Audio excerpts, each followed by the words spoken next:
Alright, hello and welcome back to Quest for Glory 2, playing as our thief. It is rumored that you wish to journey to Razir. If you do so, please try to find my cousin Sharaf. Ask about Sharaf. Oh, Sharaf.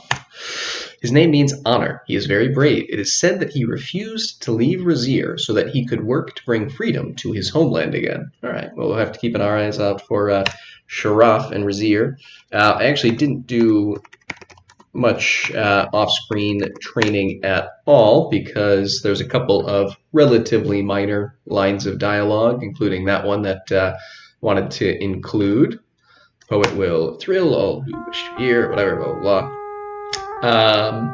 So I just kind of maxed out our lockpicking and then decided to start the video over. There is a caravan which will pass by us 6 days from now. If you wish to journey to Razir, you will need to join it. That was the second line that I wanted to be able to show off for you. So we now have 6 days left until it is going to be time to go to Razir. Oops. All right. So with that done, I'm actually going to pause things here and do a little bit of this training. Just finish off our throwing and potentially the rest of it today. We'll see. But we'll be back in a little bit. All right, we have arrived here. If it would please the hero so, then there is that which he should know, a simple prize from Sultan Wise, for deeds of air the land does owe. From the Sultan Harun al-Rashid, may he reign forever, we present thee with this purse for thy services most brave and daring against the element of air. You receive a reward of 50 dinars. Very nice. All right, let's sit and hear what our poet friend has to say. Came a hero drawing near to our land of fair Shapir. The Kata called and carried that one here. I shall tell an allegory about a quest for love and glory, which I shall relate if you will lend an ear. The hero first faced fire, which was making matters dire, for the flames he fought were flitting ever higher. With water first he fought it, and into a lamp he caught it, ere our city of Shapir became our pyre. The next he faced was air, which I am sure that you're aware was blustering and blowing here and there. Before the winds became our bane as a fearsome hurricane, with a bellows then he caught it fair and square. So let us raise a cheer for the hero of Shapir, and remember that our praise is quite sincere, for in the quest for glory, as related by this story, is a hero who has saved us from our fear, is a hero who's a hero without peer. Clap, clap, clap. Very nice. Shima. Wonderful. All right. So let's eat. Let's drink. And let's go to bed for the night. Because when we awake in the morning, we will have our next big task for us. I fear, hero friend of the Kata, that Shapir again needs your aid. There is talk that an elemental of the earth is destroying the city. Good day. All right. So each plaza gets its own elemental. So we had fire, air, and now the earth elemental is over here, but actually hangs out in these pathways through the streets. But let's go and see if we can learn a little bit about earth and the earth elemental. Welcome. Come in, sit. Hello. Now let's sit down. Yes, let's share tea. All right. So, what is it for which you have come? Ask about Earth. If you please, okay. Ask about Earth Elemental. Perhaps it would be well to show you as well as tell you about such things. The essence of Earth is strength. It must be worn away before it can be captured. All right, let's try again. I don't know why these always go so quickly. It must be worn away before captured. It is only vulnerable to flame. It might be best contained in a type of cloth sack used to haul sand in this city. Let's see. I don't know if there's any value in asking about cloth. No.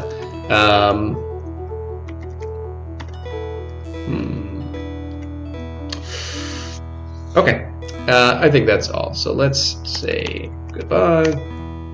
Pleasure conversing with you. Perhaps we'll share tea again. I think so. I'm also curious what our astrologer has to say. I've seen signs of heavy impending doom. Now, how else can I make your day? Ask about Earth. Never seen that particular. How about elemental? Watch for falling rocks. All right. Very nice. So there is one other specific individual that we can talk to here. That is the apothecary. Oops. Ah, I did not notice you come in. I have heard that it was you who vanquished the elemental of air as well as of flame. Perhaps you now need to know something about the element of earth. I do. Watch this. See how the earth is consumed by the flames. Pretty amazing, isn't it? I'm sure there's a lesson to be learned from this, although I don't quite know what it might be. Now I must get back to my work. Mental. The element of earth is a thing of vast destructive capabilities. In my studies, I have found that to master something, you must understand it. What is earth? That is what you must know. Alright, so let's ask about this powder that he's throwing in there. Powder of burning is a really excellent mixture of potassium nitrate from bat guano powder, charcoal, sulfur, and ambergris. The ambergris doesn't really do anything, but it makes the powder smell more interesting. All you have to do is throw it at the earth elemental. It makes such a lovely flame when it explodes. Throw it quickly at your target. Try not to miss. It will do a lot of damage when it strikes and ignites. Haggle burning powder. I should think that someone with your particular skills would be able to think of another way to defeat the earth elemental. My powder of burning is much too valuable to be wasted needlessly. Alright, so I think that what's happening is because the game is slightly convinced that we are a fighter, it might want us to do, it must want us to follow the fighter's pathway. My pots are shaking with every step the earth elemental takes. That's nice. So let's go to the fighter's plaza. And we're going to chat with Rakesh here. It seems that Shapir again needs your skills. No one else in the city can handle such a magical being. If your leg had not failed you this morning, Rakesh, the elemental would be gone. Hero, you should have seen how Rakesh fought it. His sword burned brightly as he fought that monster. Rakesh be a great warrior still. I'm afraid I have not the power to deal with the elemental now. It will require your skills and magic to overcome the thing, O defeater of elementals. If you do seek to defeat the earth elemental, which now walks our streets, you must first understand its nature. The nature of the earth elemental is to endure. It draws its strength from the very stones that make up this city. It cannot be defeated by a single blow, but must be worn away through your actions and its vulnerability to magical flame, such as a flaming sword. You will need the magic of a flaming sword to defeat the earth elemental. Permit me to loan you my sword, Soul Forge. When you are in battle against the elemental, the flame of the sword will aid you. It will flame for the battle only, for it draws its strength from mine. Please leave the sword with Uhura in the guild hall when you are done with it. Alright, so we now have a way to deal with the elemental, and we almost have a way to contain it, but I believe our bag of cloth is... I wonder if I even just dropped it. But either way, even if we have it, it's full of sand, so... we do need to purchase a cloth bag. My brother by marriage, Tashtari, the brass merchant, had something huge chase him in the streets as he was going to work this morning. That's nice. Haggle cloth bag. All right, and so now we have a bag to carry the earth elemental. Although I'm actually realizing we never purchased one earlier because we were able to use the pot of dirt from Keepon to take care of. Let's see. All right, there we go. We'll use our flaming sword, beat up the elemental. Yeah, we're able to use the pot of earth to deal with the air elemental. You carefully put the elemental away in the cloth bag. And even though we didn't do things quite properly in the thief's way, we have dealt with the earth elemental most efficiently. Give sword. I'm going to return it to Aurora because the game is not certain whether or not Rakesh would be here. But that is it. The earth elemental is now dealt with. And there was much rejoicing. Yay! Alright, now let's see if we go up here. Are we going to get a message? Yes. The Dwarvish, passing a message through one of the local Bedoons, has sent for you. The Dwarvish says, man who looks for trouble comes to the right place. He also said, good comes from evil when dark is enlightened. Let's ask what's going on there.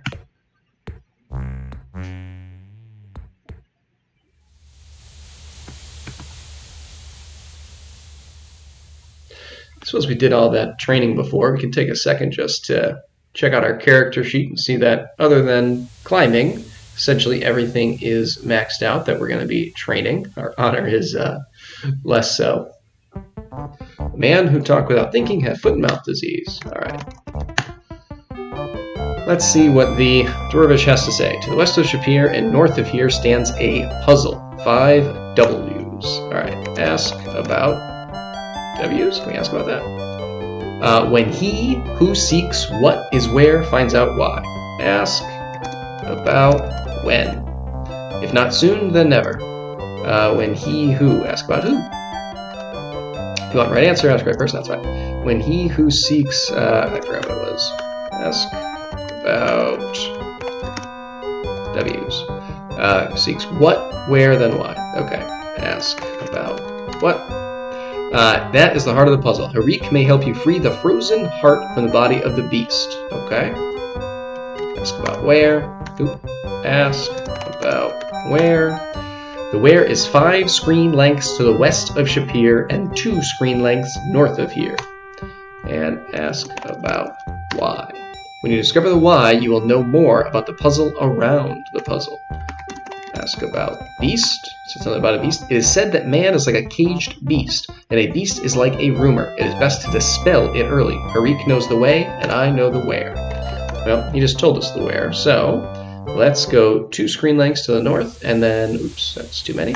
And then we'll just go west, which will probably be like 8 screen lengths, I think.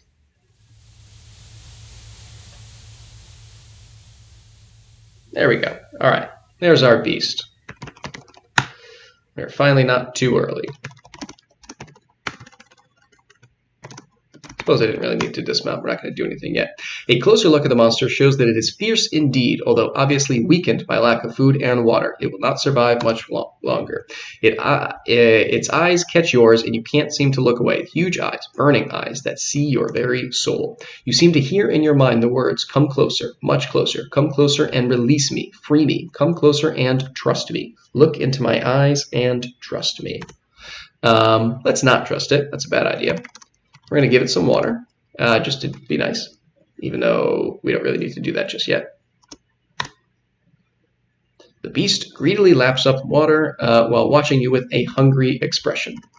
Now, we're going to go ride and see if we can figure out how to deal with this. So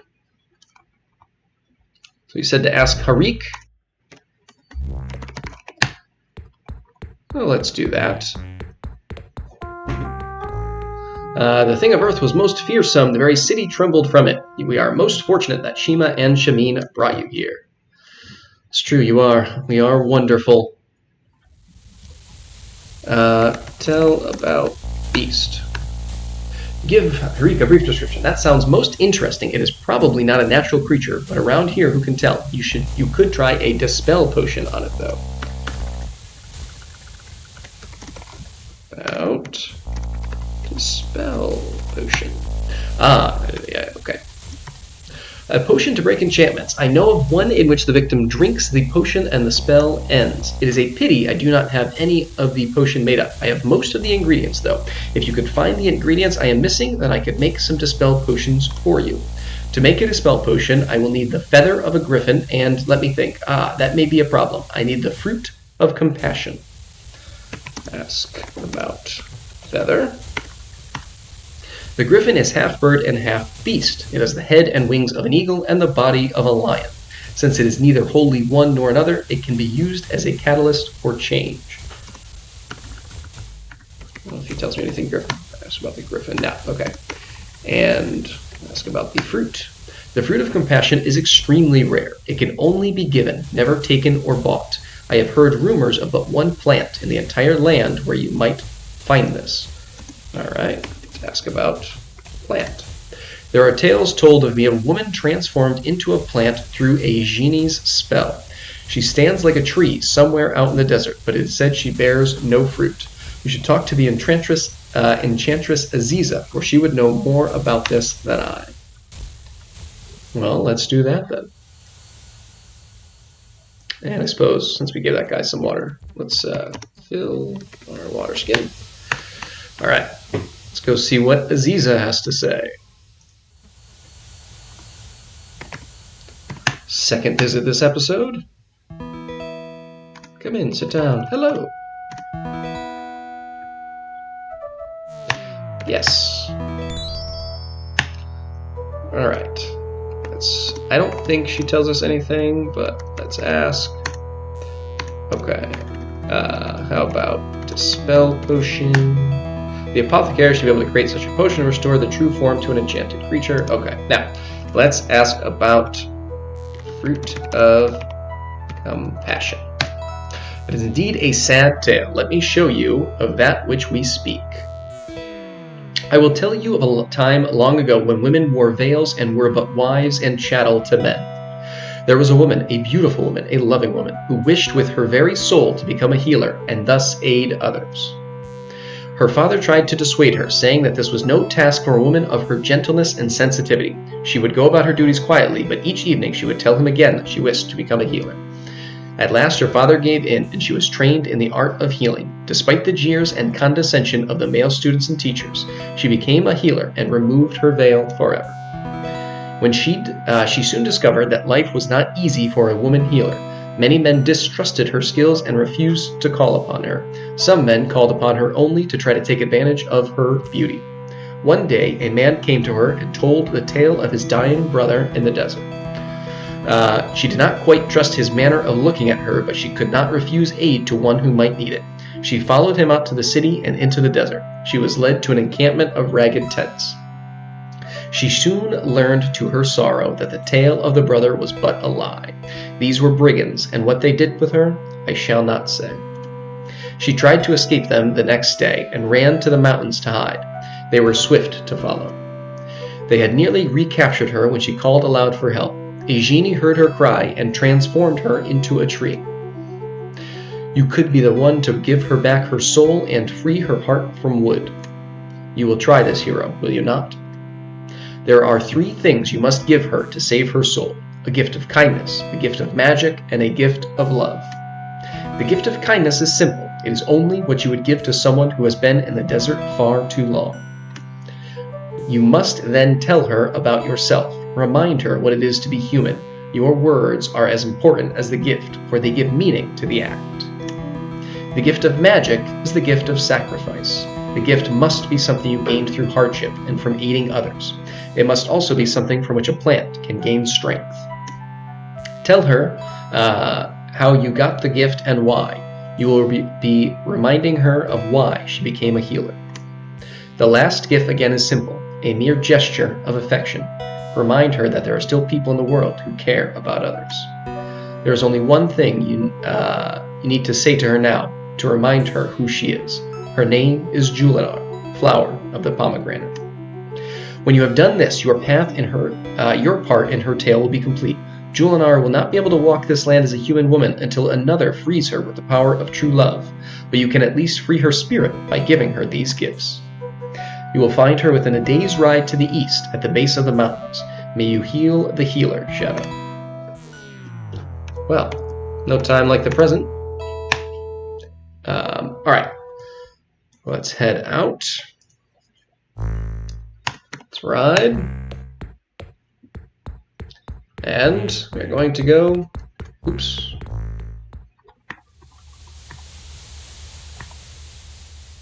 We're going to go east. So let's do that.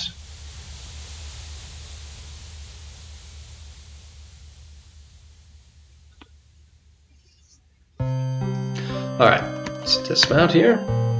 So, what do we need to do? We need to do a few things. The first is the gift that you would give someone who's been in the desert for far too long. So let's give some water. Water, as you pour it on the soil, onto the ground, quickly sinks into the soil and vanishes. Then we have to tell about ourselves. You start to tell the plant about yourself and your adventures. You mention how much you wish to be a hero and how hard it has been to become one. You then tell her about your experiences in Spielberg with the Dryad and how you aided her by getting the seed of the spore-spitting spirea. You tell about how and why you came to Shapir, about all the friends you have made in this land of Shapir, and all the fun you have had here. Finally, you mention that you are giving her water as a simple act of kindness, that it might ease her thirst. Well, it's a little more human looking. Now, we need the magical gift, something we attained through hardship and that can give strength to a plant. That will be the earth elemental.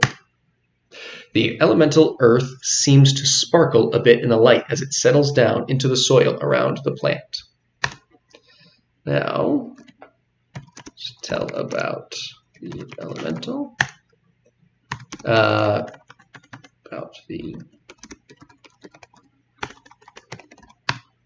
You begin speaking about the problems facing Shapir and about the menace of the earth elemental. You tell how frightened the people of the city were and how scared you were to face it. Even though you were afraid, you knew that you had to protect and save your friends, so you overcame your fear and defeated the monster. Now you are giving the magical earth to her to help remind her that there is still magic in the world and that others still care about her. All right, and finally, we have the gift of love. So we have two things. First, sign of affection. Hug the tree. And then say her name, Julanar. Julanar's leaves rustle lightly at the sound of her name.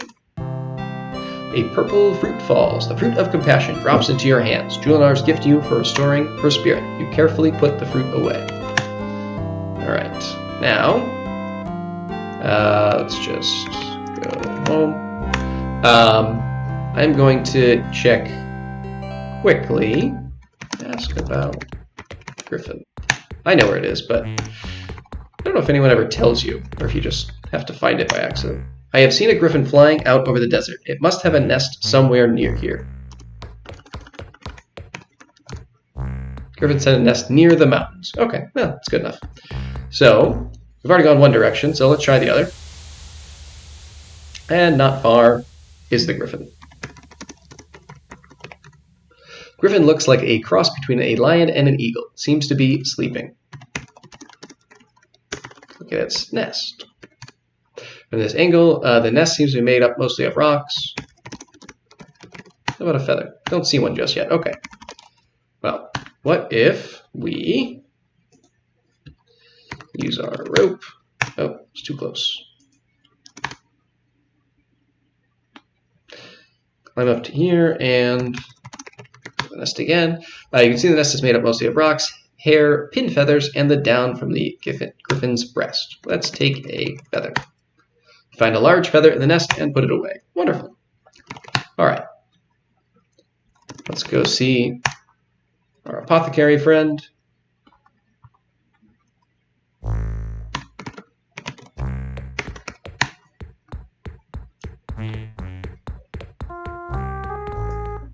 We are just about wrapping up today. Let's give him the feather. Still need the fruit of compassion. You did add the victim's hair at the last moment. Give fruit. Only take me a second. There. I do for you what I would not for another. This is a gift for all you have done for the city. I have made up 3 potions from what you gave me. Remember to have the victim drink the potion in order to break the spell. You will need to remember to add a freshly collected sample of the victim's hair before the victim drinks it.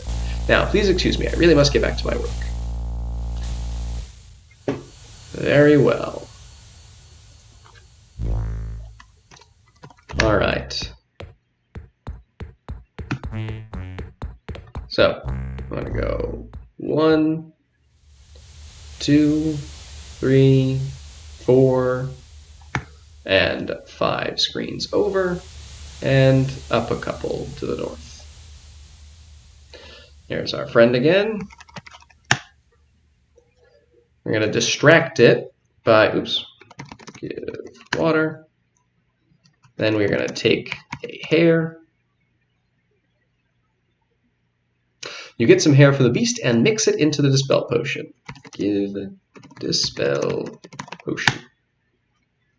The beast laps greedily at the potion. I know not who you are or why you saved me, but you are a fool if you expect to be rewarded for it. I am Al Scurva, an apprentice sorcerer. All right, congratulations. My former master, Adabis, transformed me into that monster and left me to die. He will be most displeased that I am still alive. Do not think he will be unaware of your interference. He will be watching you from now on. I will give you this warning. Do not go near Adabis unless you have some spell of protection or are very quick. If he manages to throw a spell at you, you will either be his willing servant or else be transformed into a creature most resembling your soul. There is some major ritual ritual magic he has planned for when the moon arises between the scorpion's claws and the dragon's teeth. If he succeeds in this, it would be best not to be in this land. I certainly will not be. Just remember, Adabis awaits you in Razir. Oh yeah, thanks for the water. And he teleports away. And that will do it, I think. Covered a lot of ground here in this video, but I think that's enough for today. So we will end things here, and when we come back, we'll progress forward, hopefully to the final elemental and finishing up in Shapir. But till then, see ya.